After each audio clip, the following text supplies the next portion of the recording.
Just below us, we've noted in the 10-box square that opens onto the track, the winner's circle, tall, sparkling silver trophy for the winner this afternoon. And they're off, and this is a go. And Georgie Wolf is at the whip on Seabiscuit to keep him up. And they're coming to me head and head. War Admiral on the inside. Wolf is driving Seabiscuit, and Seabiscuit is outrunning him.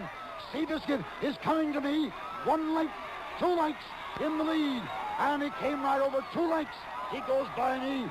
Seabiscuit by 2 lengths. War Admiral right on his heels. Cutsinger sitting still and biding his time. And it's Seabiscuit by 1.5 lengths down the backstretch. They're halfway down that backstretch. And there goes War Admiral after him. Now the horse race is on. And I'm losing them there. They're head and head. But I'll catch them here in just another 50 yards. They're head and head. And now War Admiral has a head advantage. And Seabiscuit's got a head advantage. They're going into that far turn. Head and head. And it is either one. Take your choice. And right there, they're coming into view now. And the head and head Seabiscuit on the inside. By a neck with War Admiral second. That big throng dashing across the track. Or across the infield there, coming for this fence. They'll come into the stretch here in just a second. And they're head and head as they head for that home lane. Watch for them now as they turn into the stretch. Head and head. Both horses under a drive. This is a real horse race. Just what we hoped we'd get. They're head and head. And both jockeys driving. It's the best horse from here in. They've got 200 yards to come. It's horse against horse. Both of them driving. Seabiscuit leads by a length. Now Seabiscuit by 1.5 lengths. Wolf has put away his whip. Seabiscuit by 3. Seabiscuit by 3. Seabiscuit is the winner by 4 lengths. And you never saw such a wild crowd. Seabiscuit the winner by 4 lengths. Trying to drown this crowd out here. They're roaring around me. Seabiscuit was the winner from end to end by 4 lengths. The richest match race in the history of the sport of kings. By the fall of 1938, the Seabiscuit War Admiral matchup had been rescheduled. They would meet one-on-one November 1st at Maryland's Pimlico racecourse. The biggest match race finally becomes a reality. Here is Seabiscuit. The whole country is divided in 2 camps, the San Francisco Chronicle observed. People who never saw a horse race in their lives are taking sides. The crowd makes War Admiral an odds-on favorite. George Wolf had signed on to ride Seabiscuit, and for the first time in his career, he wasn't sure he would win, or he told Wolf. And then let War Admiral catch up. Once a horse gives Seabiscuit the old look in the eye, 30,000 people filled the grandstand that afternoon. Another 10,000 jammed into the infield. Outside the track, 10,000 more gathered 10 deep around the fence and scrambled up tree limbs and telephone poles as far as a mile from the start. I was in the grandstand. I was squeezed in. That's how many people were there. I was squeezed in just around the 3/16 pole where the horses broke. It was a 2-horse extravaganza. I mean, they had built the race to an outstanding pitch. Everybody knew what was coming that particular day. I mean, it was in the air. It engulfed you. It was just like waiting for the bell to ring. Down at the paddock gate, the announcer, Clem McCarthy, began to make his way to the radio booth. But the crowd was so thick he couldn't get through. Ladies and gentlemen, I found it impossible to get through this enormous throng at Pimlico today. The first time that I've ever failed to do that from the paddock. So he climbed up on the track's outer rail, down by the wire, and settled in to call the race from there. Across the country, 40 million listeners, 1 out of every 3 Americans, tuned into the broadcast. And they're off, and this is a go. And Georgie Wolf is at the whip on Seabiscuit to keep him up. And they're coming to me head and head. War Admiral on the inside. Wolf is driving Seabiscuit, and Seabiscuit is outrunning him. Seabiscuit is coming to me 1 length, 2 lengths in the lead. And it came right over 2 lengths. He goes by me. Seabiscuit by 2 lengths. War Admiral right right on his links. War Admiral second. Seabiscuit by 2 lengths. They're good. He's got 3/4 of a mile to come. And it's Seabiscuit by a length and a half down the backstretch. They're halfway down that backstretch. And there goes War Admiral after him. Now the horse race is on. And now War Admiral has a head advantage. And Seabiscuit's got a head advantage.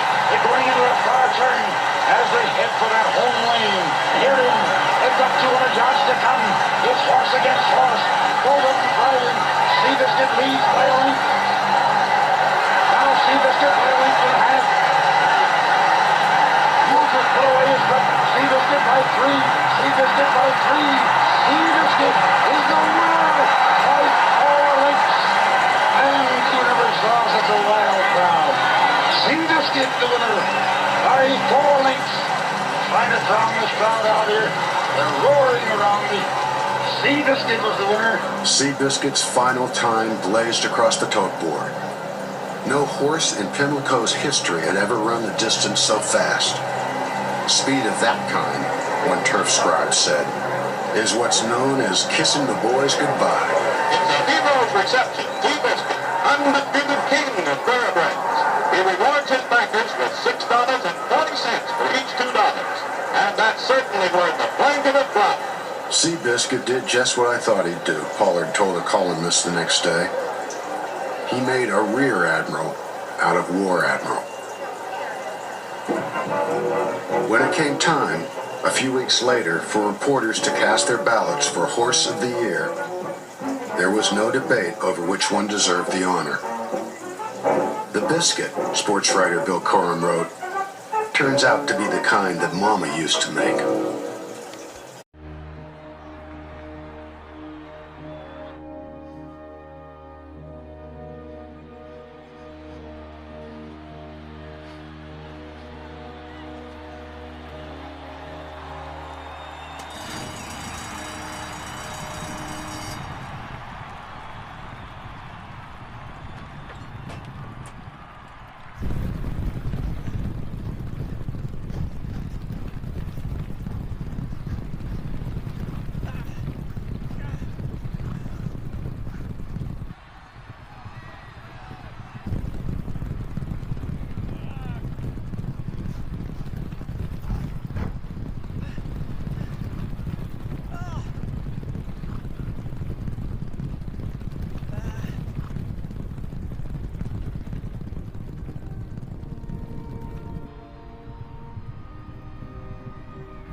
Right, Johnny.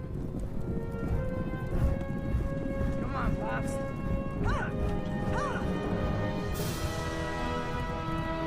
Go on with it, Johnny. Go on. Yeah.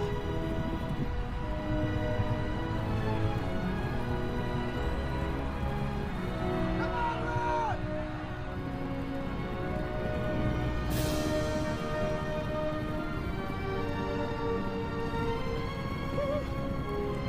There it is, boy.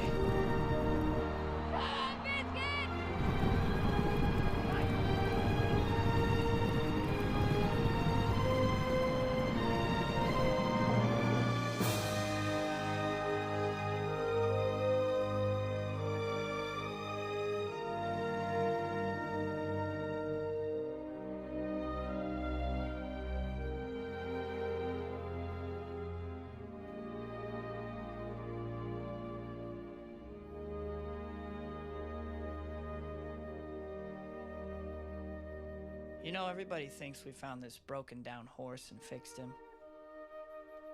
But we didn't. He fixed us. Every one of us. And I guess in a way, we kind of fixed each other too.